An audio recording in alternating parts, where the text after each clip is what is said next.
नमस्कार, पर्पल भारत में आपका स्वागत है। जो सामाजिक रूप से भी उसको नकारा जाए और आर्थिक रूप से भी उसकी कोई रुपए पैसे की कोई जगह ना हो, ऐसा समाज था। ये बीमारियां थी पांचवी बड़ी ताकत है और न्यू भी कहें अब साल दो साल में तीसरी बड़ी ताकत हो जाएगी। चला जाएगा, कुछ बड़े उद्योगपतियों की जेब में चला जाएगा, कुछ बड़े व्यापारियों की जेब में चला जाएगा, कुछ बड़े सर्विस के सेक्टर के जो लोग हैं उनकी जेब में चला जाएगा।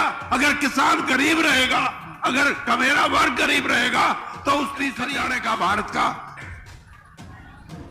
देश जब आजाद हुआ तो उससे पहले जो भयानक समस्याएं हमारे देश के सामने थी, में पढ़ा होगा, पुरानी उम्र के जानते हैं। देश में भूखमरी थी, देश में गरीबी थी, देश में बेरोजगारी थी, देश में भ्रष्टाचार था और किसान का शोषण होता था और कमेरा वर्ग का सामाजिक और आर्थिक उसका ऐसा शोषण जो सामाजिक रूप से भी उसको नकारा जाए और आर्थिक रूप से भी उसकी कोई रुपए पैसे की कोई जगह ना हो, ऐसा समाज था। ये बीमारियां थी खेती, किसान, गरीब, कमेरा, बेरोजगारी। मैं ये तो नहीं कहता कि 76 साल में किसी सरकार के कहीं ना कहीं हमारी आर्थिक नीतियों का खोट है। मैं देवेंद्र शर्मा जी का एक लेख पढ़ रहा था अभी। इन्होंने लिखा कि बहुत सी यूनिवर्सिटी ऐसी हैं, जब धान की कीमत मुकर्रर करनी थी तो किसी यूनिवर्सिटी ने कहा कि इनकी धान की कीमत 2700 रुपए कर दो, किसी ने कहा 3200 रुपए कर दो, किसी ने कहा 3600 रुपए कर दो। और वो यूनिवर्सिटियों की शोध के बाद ये बात थी।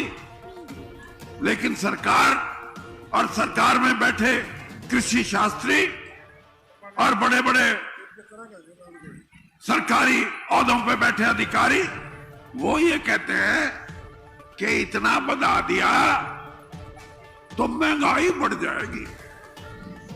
अरे जब सीमेंट का भाव बढ़े, जब लोहे का भाव बढ़े, जब कपड़े का भाव बढ़े, जब नहीं महंगाई बढ़ती, कोई बोल जब मेरे किसान की बात आए कि इसकी 3600 रुपए कर दो तो कहते हैं कि महंगाई बढ़ जाएगी। ये समाज इन बातों को समझने की जरूरत है। अगर हम इन बातों को समझ के अपने हकों की लड़ाई लड़ना सीख गए तो फिर आपको इंसाफ, कोई किसी की सरकार हो, आपको इंसाफ मिलेगा। अब आप एक बात बताओ, जो कि भाई हर 4 महीने के बाद 2000 रुपये किसानों को मिलेंगे। हम कोई खैरात नहीं चाहिए। किस बात का एहसान है 2000 रुपए देके साल में 6000 रुपए देके? से ना यूरिया के खाद की सब्सिडी मांगेंगे, ना हम बिजली की सब्सिडी मांगेंगे, ना हम बीज की सब्सिडी मांगेंगे। अगर हमारी फसलों का दाम आप बढ़ा दो तो इस किसान के चेहरे पे खुशी आएगी। और यही नहीं, इसके साथ जो कमेरा वर्ग खड़ा है उसके खेत में, उसके अंदर भी खुशी आएगी कि मेरे आला खेती करने वाला जिसका मैं भी साथी हूं, उसकी दुगनी होगी, मेरी भी दुगनी 2.5 गुना हो जाएगी। इससे बड़ी बात और क्या हो सकती है? एक सबसे बड़ी बात यह है कि महिलाओं के लिए अभी भी समाज में हमारी ये बहनें, बेटियां हैं, इनको लोग उस दृष्टि से नहीं देखते कि ये हमारे बराबर आ जाएं। जो कहते ये तो लुगाई है, इनका क्या काम हमारे बराबर आने का। लेकिन मेरी ये सोच का हिस्सा है। अगर मुझे कभी मेरी सोच के मुताबिक कोई ये कहे कि वीरेंद्र सिंह बता महिलाओं के कल्याण के लिए क्या करेगा, मैं ये कहूंगा कि आज का कल्याण पैसे का है, और जिसमें पैसे फालतू उसे की बात करें लोग भी, क्या करेगा?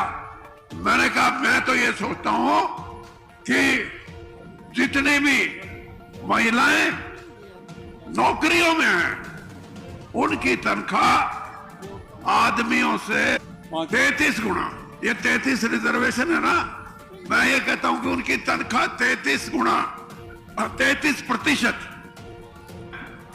उसकी उसी नौकरी को करने वाली अगर महिला हो तो उसकी 13,000 कर दो। तो कोई कहने लगा कि ये तो हो नहीं सकता। एक मिनट ये सुन लो, अरे सुन लो, एक मिनट सुनो भाई।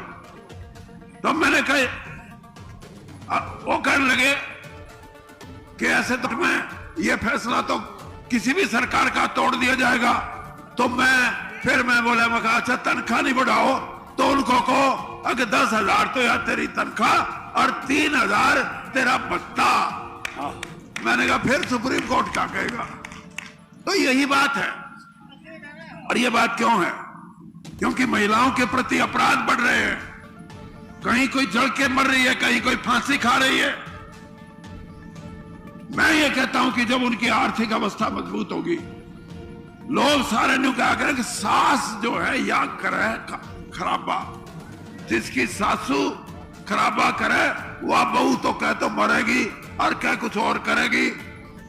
मैं 3,000 फालतू लेकर आओगी तो 7 तारीख ने तनख्वाह मिले है, सासू दरवाजे के बाहर खड़ी पाओगी, आया मेरी बेटी, इससे तो अच्छा है नहीं कोई। और भाई एक और बात भी मैं आपको बोल दूं, मैंने जगमीत बराड़ जी से और देवेंद्र शर्मा जी से और इनसे जो हमारे साथी आए हुए हैं, इनसे मैंने कहा कि आज हमारे हरियाणा में हर गांव में 100, 200, 300, बड़ा गांव में तो 500 जवान छोरी न्यू का देश छोड़ दो, दूसरे देशों में जाकर काम करो। क्यों है ये? क्योंकि हमारे बच्चों को ये दिखने लग गया कि अगर हम इसी तरह रह गए तो जमीन तो छोटी हो के 1-1 किले तक भी चला आगी। 1 किले में क्या तो कोई नौजवान अपना पेट पालेगा, क्या किसी का काम करेगा, क्या किसी का फायदा करेगा, और क्या दूसरे का करेगा? कि आजादी से पहले तो